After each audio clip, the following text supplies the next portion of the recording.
گراسون براک، یک یوتیوبر جوون و معروف آمریکایی که عجیب ترین چالش یوتیوب رو انجام داده. چالشی که تاکنون هیچ کس مثل اون رو انجام نداده. براک قرآن رو به طور کامل، اون هم فقط در یک روز و به مدت 19 ساعت مستمر مطالعه میکنه بدون اینکه از جاش تکون بخوره. اما بعد از این 19 ساعت اتفاق خیلی عجیبی برای براک میفته. انقدر عجیب که تا چند ماه تیتر اول خیلی از خبرگزاری ها و رسانه ها میشه. I read the entire Quran in one sitting as a white boy, Christian, and I was shocked. در یک ویدیویی که اخیراً در یوتیوب و تیک تاک منتشر شده و سر و صدای زیادی به پا کرده، یک جوان مسیحی آمریکایی که یوتیوبر هم هست یک چالش بسیار عجیب را انجام داده. اتفاقی که تا کنون رخ نداده. گراسون براک در یک ویدیوی زنده چالشی رو اجرا میکنه. چالش اینطوری بود که براک در طول 19 ساعت و بدون استراحت باید در یک ویدیوی زنده و در مقابل چشم هزاران نفر قرآن رو مطالعه میکرد.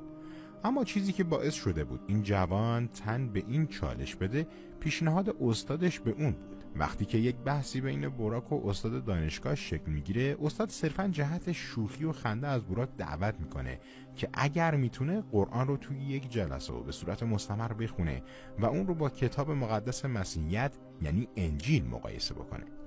اما براک این موضوع رو خیلی جدی میگیره و تصمیم میگیره که این چالش رو انجام بده.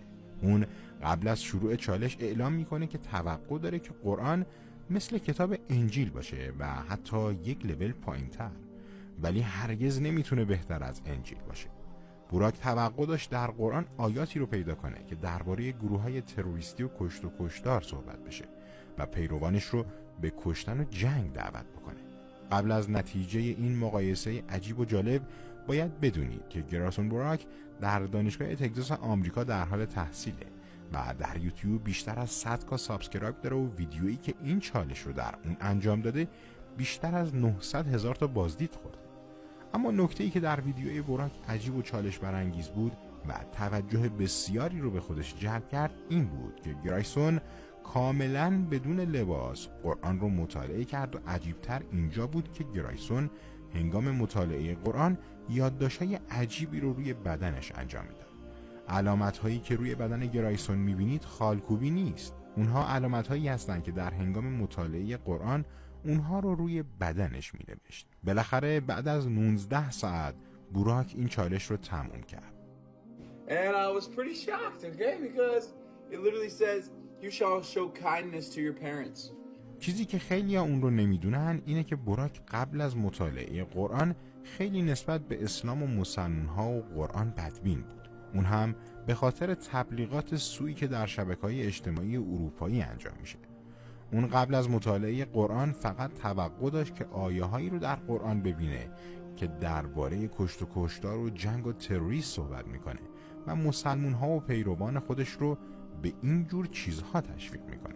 اما به جای این چیزها براک زیبایی کامل قرآن رو پیدا کرد، تا حدی که قرآن رو بهترین و آرامش بخشترین کتاب دنیا میدونست. اون تعریف میکنه I read the entire Quran in one sitting as a white boy, Christian, and I was shocked because and I can prove that I read the whole thing because you can see the video right there, but I was shocked because I thought it was going to be like really evil and about, I don't know, terrorism, and it was actually amazing.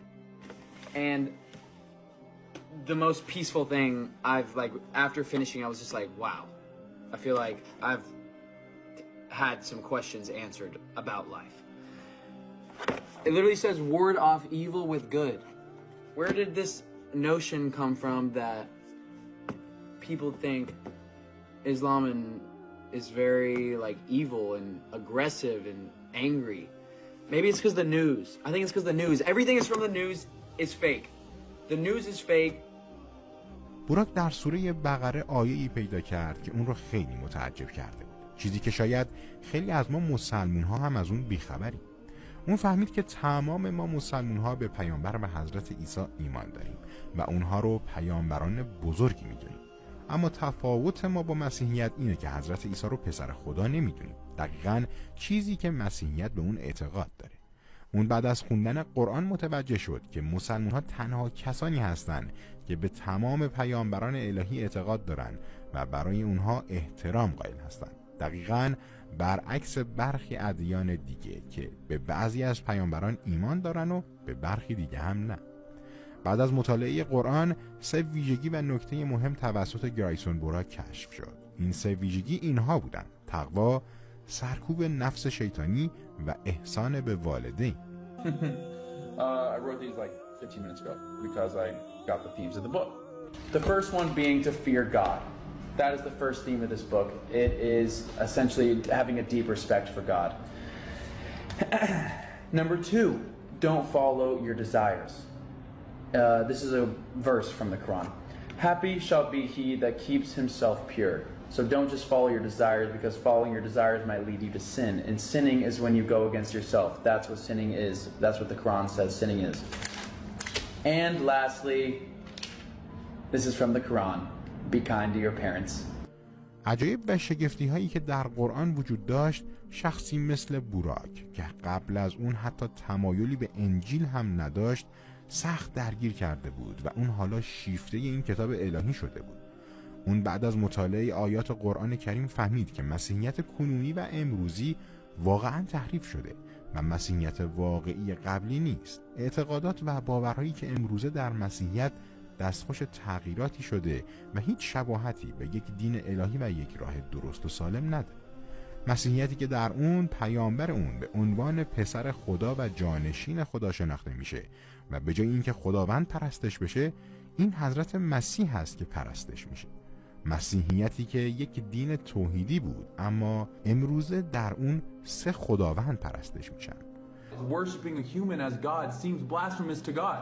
Christianity is not monotheistic. It's about an idol. It's about worshiping Jesus. Worshipping Jesus, to me, it's blasphemous because you're really worshiping yourself. You're worshiping another human. بوراک بعد از بررسی دقیق‌تر انجیل میگه که در انجیل اینطور اومده که حضرت عیسی به پیروانش دستور داده که نماز بخونن و خود اون هم نماز خونده و خداوند رو عبادت کرده. اما چطور میشه که خدای دیگر رو عبادت کنه؟ و این اولین دلیلی هست که عیسی بنده خداست و پسر خدا نیست. بالاخره گریسون بعد از این مطالعات عمیق به دین اسلام مشرف شد و اکنون اون یک مسلمونه و این گونه هست که خداوند بزرگ هر کسی رو که بخواد به طرف خودش هدایت میکنه و خداوند مهربان و رحیم است.